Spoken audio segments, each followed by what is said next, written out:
posisi pertama, Indonesia dengan Power Index 0,2804. Global Firepower mengakui jika Republik Indonesia menduduki peringkat ke-15 di dunia soal kekuatan militer. Dengan populasi lebih dari 200 juta jiwa, Indonesia dianggap cukup kuat, Kak, jika harus menghadapi situasi yang darurat, mengingat 100 juta lebih termasuk dalam kategori mampu mengangkat senjata dalam perang. Padahal jumlah personel aktif tentaranya hanya 4.000 orang saja loh. Sementara soal angkatan udara, negara kita berada di posisi ke-30 di dunia. Angkatan Darat Indonesia memiliki 315 unit tank, kendaraan perang sejumlah 1.300 unit, 497 artileri, dan juga 36 proyektor roket. Mengingat Indonesia adalah negeri maritim, tak heran ya Kak, jika Indonesia memiliki 8 fregat, 24 corvettes, 139 kapal patroli, serta 11 perangkat peledak mine. Kapasitas militer Indonesia dalam kancah global menduduki peringkat ke-15 di dunia loh Kak. Menurut GFP, Indonesia berada persis di bawah Iran dan satu peringkat di atas Israel. Indonesia ternyata terbaik di Asia Tenggara loh Kak, walaupun jumlah personil tentara aktifnya tak begitu banyak ya, bahkan sempat dianggap lebih kuat ketimbang negara Israel. Tapi apapun itu, damai lebih indah ketimbang kekuatan militer yang terus berkembang menjadi kuat ya Kak. Semoga tiada perang lagi ya Kak di planet bumi ini, amin.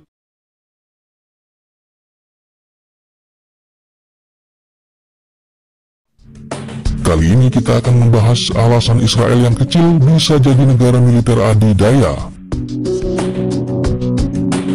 Israel memang negara kecil, tapi soal kekuatan militer jangan pernah meremehkannya. Militer Israel dalam waktu singkat mampu membangun militer tangguh yang kuat di dunia, dan juga militer paling inovatif di dunia. Israel berada di garis depan teknologi pertahanan rudal, entah itu Eru atau Iron Dome yang banyak dikenal orang itu. Israel adalah pemimpin dunia dalam teknologi pesawat tak berawak. Mereka membangun tank sendiri dan memimpin dalam perang cyber. Kok bisa Israel begitu adidaya dalam militer? Salah satu alasan mengapa Israel bisa sejauh ini adalah untuk bertahan hidup. Dengan apa? Dengan otak mereka. Ya, otak Yahudi terkenal sangat cerdas, mengungguli segala bangsa. Ini adalah salah satu sumber daya yang dimiliki Israel. Ketika menerima agresi atau ancaman dari musuh, mereka tak punya pilihan lain selain menggunakan otak untuk berinovasi. Dan Israel melakukannya. Contoh kasus sistem pertahanan misilnya, hingga tidak ada yang mampu menembus pertahanannya. Israel yang kecil mampu jadi negara militer yang adidaya. Dengan berinovasi menggunakan otak itulah Israel muncul dengan Eru yang dapat mencegat rudal balistik. Mereka juga menciptakan Davidson yang dapat mencegat rudal jarak menengah. Belum lagi Iron Dome yang terbukti mencegat lebih dari 85% dari jalur Gaza. Israel telah mengembangkan teknologi luar biasa ini yang masih sangat rahasia untuk dapat mendeteksi terowongan yang digali Hamas di bawah perbatasan antara Israel dan jalur Gaza. Itu adalah sebuah teknologi yang tak ada di tempat lain di dunia. Meskipun begitu, tidak semua kekuatan Israel berasal dari produk berteknologi tinggi. Ini juga termasuk orang-orangnya dan terutama penciptaan budaya bebas oleh tentaranya. Budaya bebas dalam militer Israel maksudnya adalah bahwa pangkat tidak memiliki arti di antara prajurit. Hal ini memungkinkan kepala staf untuk berbicara dengan prajurit yang biasa dan dapat berbicara tentang berbagai hal dan kapan mereka bisa berbicara tentang hal-hal untuk berinovasi. Ketika mereka dapat memiliki arus informasi dan ide-ide bebas, mereka dapat menciptakan dan berinovasi dengan fleksibel. Ini sesuai janji Allah dalam Al-Quran yang ditujukan untuk kaum Israel.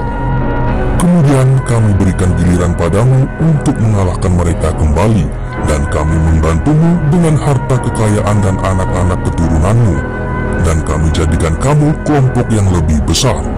Quran Surat Al-Isra ayat 6. Ya, saat ini Israel menjadi negara besar sesuai janji Allah dengan segala kesombongan dan kepongahan. Setelah mereka beberapa kali mengalami kekalahan dan tercerai-berai ke segala penjuru bangsa, Maha benar Allah yang menunjukkan kepada kita saat ini kebesaran dan keagungannya dengan mengukir kemenangan bangsa Yahudi atas kaum muslimin. Bangsa Yahudi berhasil membalas sakit hatinya dengan menduduki kembali negeri-negeri Syam dan Palestina, serta mengalahkan pengaruh kaum muslimin di wilayah itu. Kebenaran ayat ini juga tak perlu disangsikan lagi. Dengan melimpahnya bantuan ekonomi maupun politik terhadap bangsa Yahudi Israel, serta dengan mengalir derasnya arus imigran pengungsi Yahudi dari segala penjuru dunia ke bumi Palestina tanpa bisa dicegah lagi oleh kaum muslimin. Kekuatan ekonomi dan militer barat hampir seluruhnya berdiri di belakang Yahudi sebagai konsekuensi bagi mereka yang telah melahirkan negara Israel sepihak pada tahun 1948. Dan benar saja, Israel menjadi negara kecil adidaya yang hampir mustahil dikalahkan. Kalaupun Israel kalah, itu artinya dunia ini kiamat. Ya, hanya umat muslim yang bisa mengalahkan Israel. Memang kaum muslimin saat ini memiliki bilangan jumlah yang teramat besar, tetapi mereka diibaratkan bagai buih di lautan yang mudah terombang-ambing oleh derasnya arus gelombang. Demikian video kali ini, mudah-mudahan bermanfaat. Like kalau kalian suka ulasan ini, subscribe kalau kalian suka channel ini. Terima kasih sudah menonton dan sampai jumpa.